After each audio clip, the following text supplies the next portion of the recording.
Solo levelling के बिल्कुल episode पर आप सभी का हार्दिक स्वागत है। तो आज हम लोग बात करने वाले हैं सोलो लेवलिंग के एपिसोड नंबर 13 के बारे में। तो पिछले एपिसोड में हमने देखा जिन्हो को फाइनली जाकर मोनार्च ऑफ शैडोज का पावर मिल जाता है और उसी के साथ साथ जिन्हो इग्रिस का भी शैडो एक्सट्रैक्ट कर लेता है और फाइनली जाकर जिन्हो का जॉब चेंज क्वेस्ट भी खत्म हो जाता है। इसके बाद जिन्हो जॉब चेंज क्वेस्ट के डंजन से बाहर निकलता है और सीधे अपने घर पे जाकर लुढ़क जाता है और बहुत देर तक सोने के बाद यहाँ पर जिन्हो का फोन अचानक से बजने लगता है। जिन्हा ने यहाँ पर जिन्हो को कॉल किया था। आज जिन्हा के स्कूल पे पेरेंट टीचर मीटिंग था तो जिन्हो को वहाँ पर जाना था। जिन्हा यहाँ पर जिन्हो को फोन करके डांटने लगती है। जिन्हो यहाँ पर सोते सोते पूछता है वैसे अभी वक्त क्या हुआ है। जिन्हा यहाँ पर फोन पे चिल्ला के कहती है कि अभी 2 बज चुके हैं। जिन्हो इसको सुनकर तुरंत जंप मार के बिस्तर से उठ जाता है। जिन्हा यहाँ पर चिल्ला के फोन पे कहती है कि 5 बजे उसके स्कूल पे पेरेंट टीचर मीटिंग है। जिन्हो कहता है तुम चिंता मत करो, मैं वहाँ पर समय से पहुंच जाऊंगा। जिन्हो इसके बाद तैयार बयार होकर स्कूल पे जाने से पहले सबसे पहले बैंक में जाता है। जिन्हो यहाँ पर बैंक पे एक डेबिट कार्ड और अपने पासबुक को अपडेट करने के लिए आया था। जिन्हो जैसे अपना पासबुक उस बैंक के एम्प्लॉय को देता है, बैंक का वो एम्प्लॉय जिन्हो के पासबुक को अपडेट करती है और इसके बाद वो देखती है कि जिन्हो के पासबुक में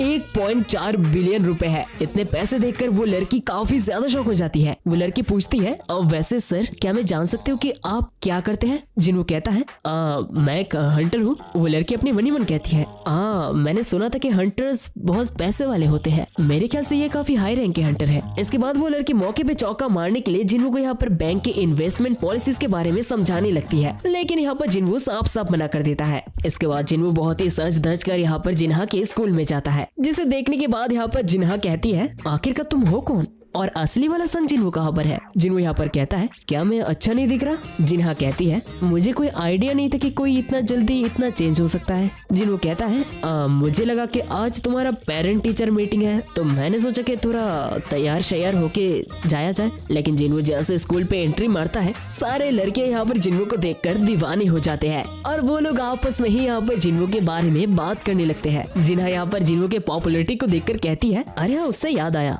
कल रात तो तुम घर पे नहीं आए थे ना और मेरे ख्याल से तुम्हारा कोई गर्लफ्रेंड भी नहीं है, क्या कहते हो कोई हाई स्कूलर के साथ मैं तुम्हें सेट कर दूं। जिन्हो यहाँ पर जिन्हा को सबक सिखाने के लिए उसके गाल खींचने लगता है। इसके बाद जिन्हो यहाँ पर जिन्हा के होमरूम टीचर के ऑफिस में चला जाता है। जिन्हा की होमरूम टीचर कहती है मुझे तो पता ही नहीं था कि जिन्हा का इतना हैंडसम भाई भी है। हमें यहाँ पर जानने मिलता है कि जिन्हो भी इसी स्कूल में पढ़ा था, लेकिन जिन्हो ने इस टीचर को पहले कभी भी नहीं देखा था। इसके बाद वो दोनों बैठकर जिन्हा के बारे में बात करने लगते हैं। जिन्हा के होमरूम टीचर कहते हैं कि जिन्हा बहुत ही ब्रिलियंट स्टूडेंट है और सभी के लिए वो एक इंस्पिरेशन है। हमें यहाँ पर यह भी जानने मिलता है कि जिन्हा हाई स्कूल के बाद मेडिकल स्कूल में पढ़ना चाहती है। जिन्हा के होमरूम टीचर कहते हैं जिन्हा के ग्रेड्स काफी अच्छे हैं तो उसके ऊपर ज्यादा प्रेशर मत डालिएगा। वैसे मैंने सुना कि आप एक हंटर हैं, अगर जिन्हा के अंदर भी हंटर्स के पावर आ जाए तो आप क्या करेंगे, क्या आप उसे हंटर बनाएंगे। जिन्हा को एक हंटर बनाने की बात सुनते ही जिन्हो तुरंत इसके बारे में मना कर देता है। जिन्हा के होमरूम टीचर कहते हैं मैंने आपको इसके बारे में इसलिए पूछा क्योंकि रिसेंटली जिन्हा की क्लास से एक लड़की हंटर बन के अवेकन हुई है और उसके बाद से उस लड़की ने स्कूल आना बंद कर दिया और अगर ऐसा ही चलता रहा तो हमें बहुत ही जल्दी एक्शन लेना होगा। अगर वो अपने हंटर के करियर को आगे भी बढ़ाना चाहती है तो एटलीस्ट उसे ग्रेजुएशन कंप्लीट करना चाहिए था।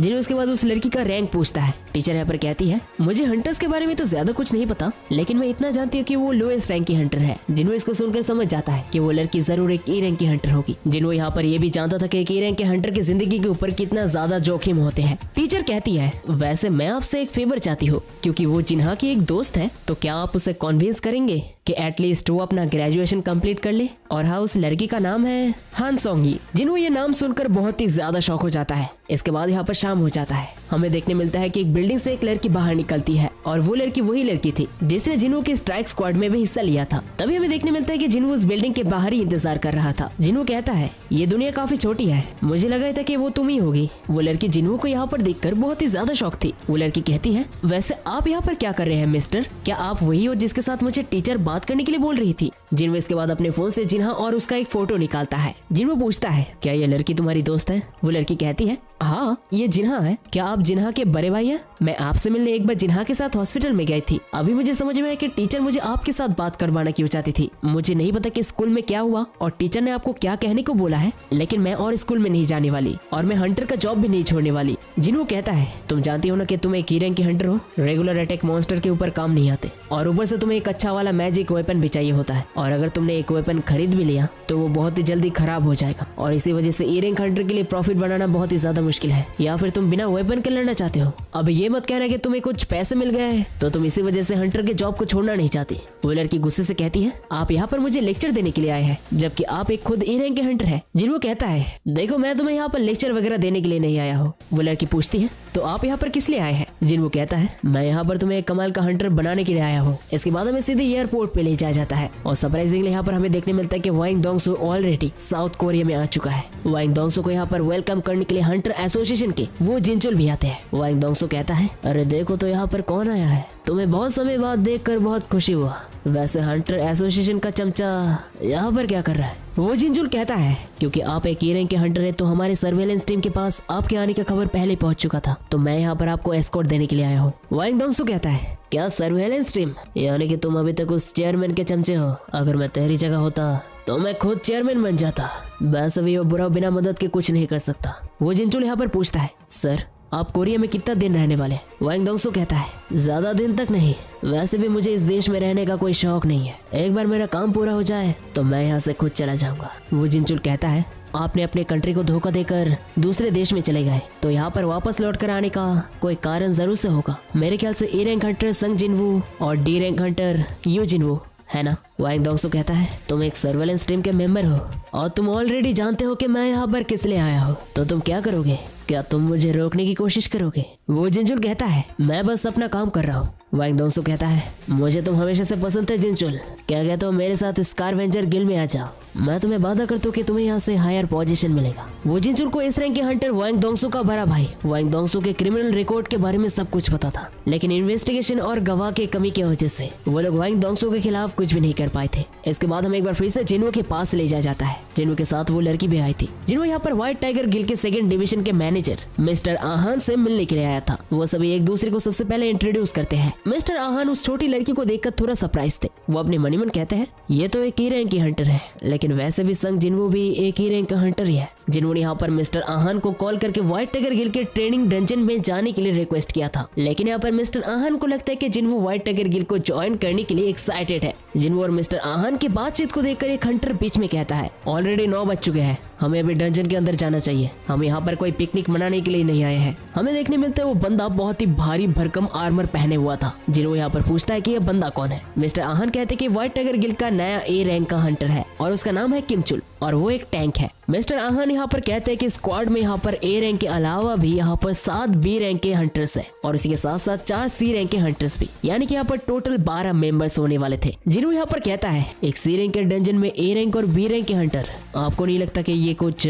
मिस्टर आहान कहते हैं, भले ये एक सी रैंक का गेट हो, लेकिन ये हंटर्स अभी भी नए हैं, तो हम लोग उनके एक्सपीरियंस के लिए ये कर रहे हैं। जिन्हों यहाँ पर पहले तो डिसएग्री करता है, लेकिन तभी वो सोचता है शायद ये सॉन्ग ये के लिए एक अच्छा सबक होगा। उसे पता चल जाएगा कि डंजन के अंदर ए रैंक के हंटर्स कितने ज्यादा बेबस होते हैं। डंजन के अंदर एंटर करने से पहले मिस्टर आहान का सेक्रेटरी जिन्हो को कुछ कहता है। वो जिन्हो को यहाँ पर साइड लाइन्स में रहने के लिए कहता है, क्योंकि अगर जिन्हो डंजन के अंदर जाकर बगड़ संभालता है तो सी रैंक का डंजन बहुत ही आसानी से क्लियर हो जाएगा। इसके बाद सभी लोग एक एक करके डंजन के अंदर एंटर करते हैं। अचानक से डंजन का गेट का रंग लाल हो जाता है। जिन्हो यहाँ पर जब गेट क्रॉस कर ही रहा था, वो अपने मनी मन कहता है, ये सब क्या है? ऐसा लग रहा है कि कोई ववेंडर मुझे अपनी तरफ खींच रहा है। नहीं, यहाँ पर कुछ तो अलग है। एक गेट का रंग ऐसे चेंज नहीं हो सकता और मुझे इस गेट के अंदर से खतरा महसूस हो रहा है। मुझे जल्द से जल्द इस गेट से बाहर आना ही होगा। जिन्हो यहाँ पर तुरंत डंजन के अंदर जाने से पहले अपना सर निकाल के मिस्टर आहान को कहता है, मिस्टर आहान जल्द से जल्द आप मेन स्ट्राइक स्क्वाड को कांटेक्ट कीजिए। ये कहते ही यहाँ पर जिन्हो डंजन के अंदर चला जाता है। मिस्टर आहान यहाँ पर पैनिक करने लगता है। वो तुरंत यहाँ पर व्हाइट टाइगर गिल्ड के लीडर बाइक यूनहो को कॉल लगाते हैं और इस सिचुएशन के बारे में बाइक यूनहो को बताते हैं। यूनहो यहाँ पर ये सब सुनकर बहुत ही ज्यादा शॉक था। बाइक यूनहो यहाँ पर कहता है, लगता है मुझे वहाँ पर खुद आना होगा। इसके बाद एक बार फिर से हमें वाइंग डोंगसो और जिनचुल के पास ले जाया जाता है। वाइंग डोंगसो यहाँ पर जिनचुल से पूछता है, वैसे मेरे भाई के अंतिम संस्कार का क्या हुआ? जिनचुल कहता है, हम लोगों ने अभी तक आपके भाई की बॉडी को सीक्रेट रखा है, क्या आप मॉर्ग रूम में जाकर देखना चाहेंगे? वाइंग डोंगसो कहता है, जो मर गया है उसके पीछे मेरा कोई इंटरेस्ट नहीं है, बल्कि मुझे उस पर इंटरेस्ट है जो बखेरा उसने खड़ा किया था। जिनचुल इसके बाद कहता है, तो अभी आपको कहाँ पर जाना है? वाइंग डोंगसो कहता है, मुझे डंजन पे लेकर चलो, मुझे उन बंदों को ढूंढना है जिन्होंने ये सब कुछ शुरू किया था। जिनचुल कहता है, कोरिया में बहुत सारे गेट्स हैं, आप उन्हें कहाँ से ढूंढेंगे? वाइंग डोंगसो कहता है, ये 21st सेंचुरी है, यहाँ पर कुछ भी मुश्किल नहीं है। ई रैंक हंटर संग जिन्हो अभी अभी वो गेट के अंदर गया है। जिनचुल कहता है, मैं आपको फिर से याद दिला देता हूँ, डंजन में जाने के लिए कुछ रूल्स होते हैं, तो हमारे सोसाइटी का रूल डंजन के रूल के अंदर अप्लाई नहीं होता। मैं आशा करता हूँ कि आप समझेंगे। लेकिन यहाँ पर वाइंग दोंगसू बहुत ही ज्यादा गुस्सा हो जाता है। वाइंग दोंगसू कहता है, वो जिनचुल अपने काम से काम रखो, मैं उन लड़कों को डंजन के अंदर गाड़ के रख दूंगा। मैं डंजन के अंदर क्या करूँ या ना करूँ ये मेरा मर्जी है, समझ गए? जिनचुल कहता है, हाँ बिल्कुल।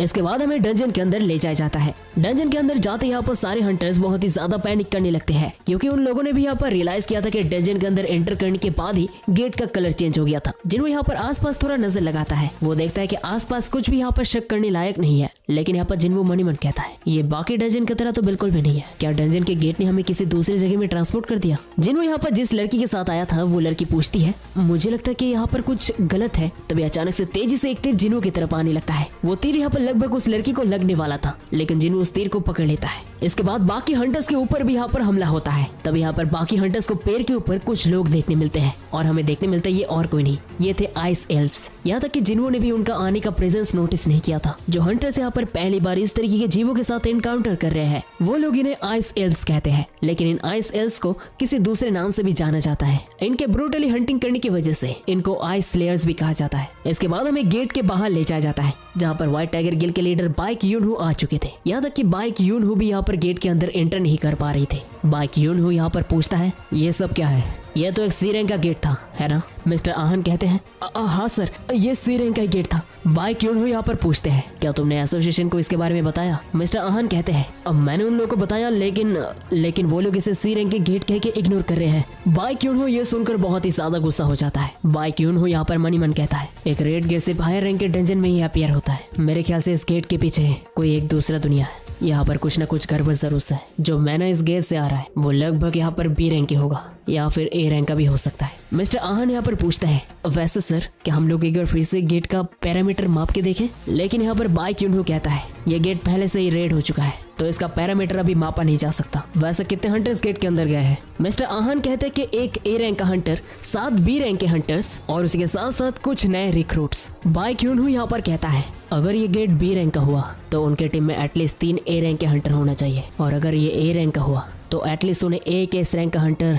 या फिर 10 ए रैंक के हंटर्स चाहिए होते हैं। तो इसका मतलब अभी बाकी के हंटर्स लगभग मौत के कागार पे होंगे। शायद कुछ ए रैंक के हंटर्स या फिर बी रैंक के हंटर्स बच के निकल आ सकते हैं। लेकिन इसके बाद मिस्टर आहन कहते हैं, वैसे सर डंजन के अंदर और एक पर्सन गया हुआ है, दरअसल वो उसके ऊपर मेरे आंखें बहुत दिनों से है। बाइक यूनहू पूछता है, उसका रैंक क्या है, ए या फिर बी? मिस्टर आहन यहाँ पर कुछ नहीं कहते। बाइक यूनहू यहाँ पर कहते हैं, क्या तुम ये कहना चाहते हो कि वो एस रैंक का हंटर है? कोई चारण देखकर यहाँ पर मिस्टर आहन कहते हैं, नहीं सर, दरअसल वो एक ई रैंक का हंटर है। इसके बाद एक बार फिर से हमें डंजन के अंदर ले जाया जाता है। हमें देखने मिलता है कि ऑलरेडी यहाँ पर उनके टीम में कोई मर चुका था। जिन्हों यहाँ पर अपने मनी मन कहता है, ये लोग बहुत ज्यादा चालाक है, उन्होंने शुरुआत से हमारे टीम के कमजोर 2 हंटर्स को मौत के घाट उतार दिया। अगर ये 2 महीने पहले होता तो मैं उनके तीर को डॉज नहीं कर पाता, लेकिन अभी मैं इन सबको अपने हाथों से मारूंगा।